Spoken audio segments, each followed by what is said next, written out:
Sveiki, linkėjimai iš mūsų dirbtuvių ir laukiam naujų svečių, kadangi senus palydėm, Škoda darbas yra atliktas, Tesla išvažiuoja, kiek galima apie tą Teslą. Šiandien beje šį savaitgalį matysite Gazas dugnas video siužetą apie Teslą, test drive ir ji jau iškeliauja, nes atvažiuoja naujas svečias.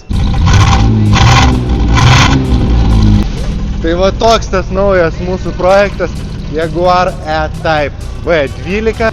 Automobiliukas išvažiuoja į dirbtuves. Tikrai galiu pasakyti, kad turi daug įvairių įbrėžimų.